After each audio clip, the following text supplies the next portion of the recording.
Hej alle sammen. For et par dage siden var jeg ude at gå med Tine i vores æblelund, og der fandt vi den her fine svamp, som vi faktisk ikke vidste, vi havde.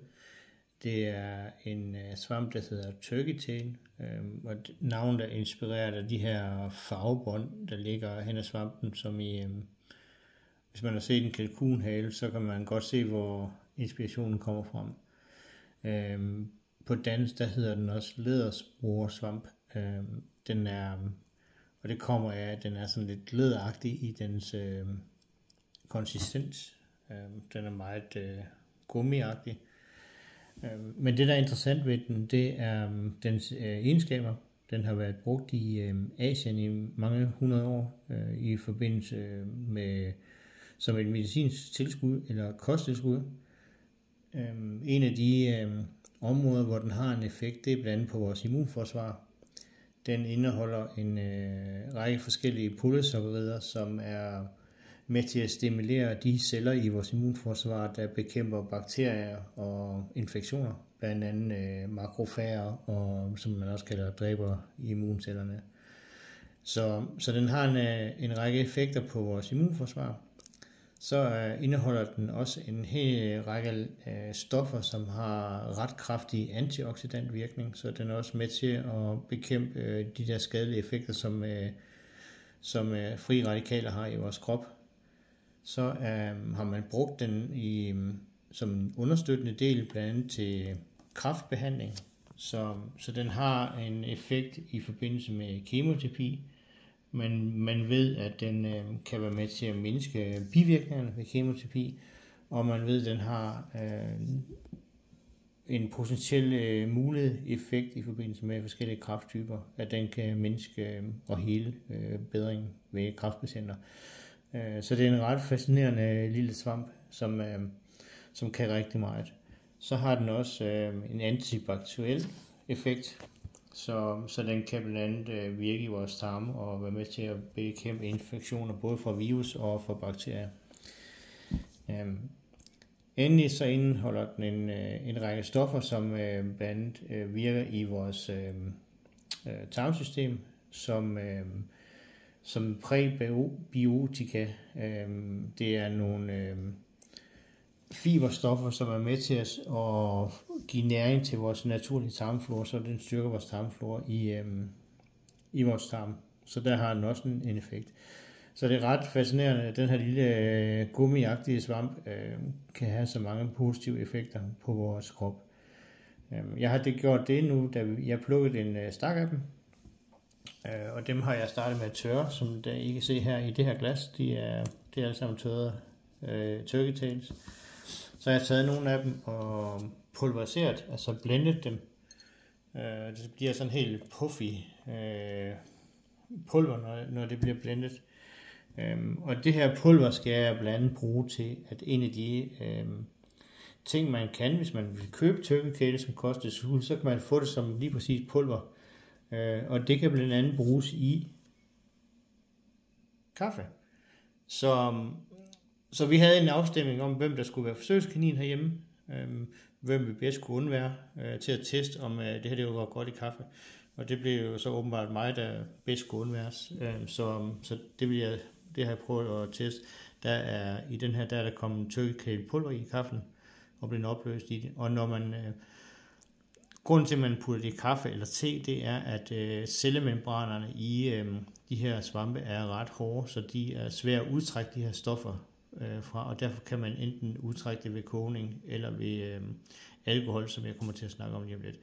Så ved man putter det i kogende vand, så frigiver nogle af de her vandopløselige stoffer i svampen, og så får man nogle af de medicinske effekter ud i kaffen. Så det skal jeg prøve. Man kan dufte den her svampeagtige duft en lille smule, så lige om lidt, så skal jeg prøve at smage, om man så også kan smage, at den er kommet i. Så det er den ene del, det er det her, der hedder vandextraction, eller vandudtrækning, hvor man simpelthen putter svampen i vand, og så koger man det, og så får man cellemembranen skilt ad, så man kan udtrække de her vandopløselige polysakkarider blandt andet. Det næste, jeg skal prøve, det er, at jeg tager de her tørre svampe, dem pulveriserer jeg også, og det er egentlig for at lave stykkerne mindre, så jeg nemmere kan udtrække de her aktive stoffer. Og så fylder jeg glasset op med vodka.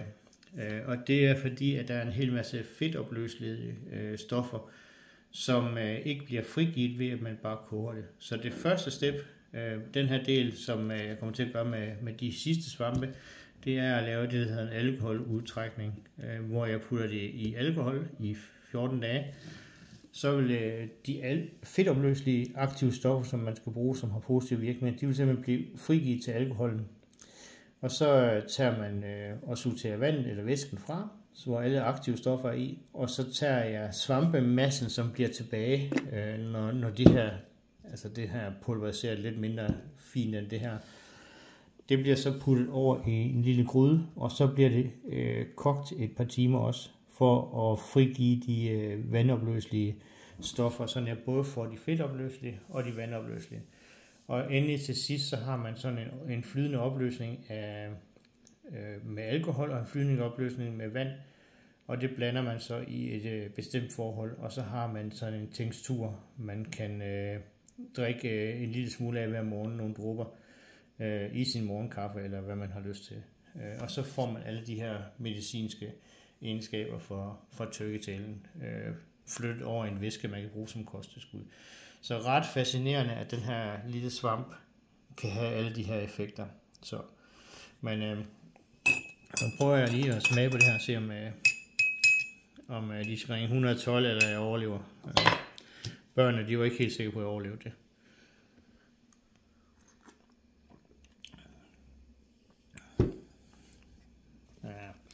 Man kan i hvert fald ikke smage det i. Da jeg puttede i, der synes jeg kunne dufte en lille smule, men man kan overhovedet ikke smage det i kaffen. Så jeg tænker, den del her, den kommer i min morgenkaffe, indtil der ikke er mere. Og så må jeg lave noget mere, og så skal det her, den anden del, den skal så bruges til den her tekstur, som man kan bruge som kosttilskud. Så det bliver spændende. Men det kan jeg vise jer mere om, når den er færdig om en 14 dages tid, og den har trukken, så skal jeg tage det op og putte det i vandbad, og så skulle vi gerne have en færdig tekstur, som kunne bruges som flydende kosttilskud. Så det var lidt en opfølgning på den her svamp, vi fandt nede i vores æblelund, med nogle af de ting, den kan. Det er ret vildt, at de har så kraftige stoffer, og vi ikke ved en dyt om det.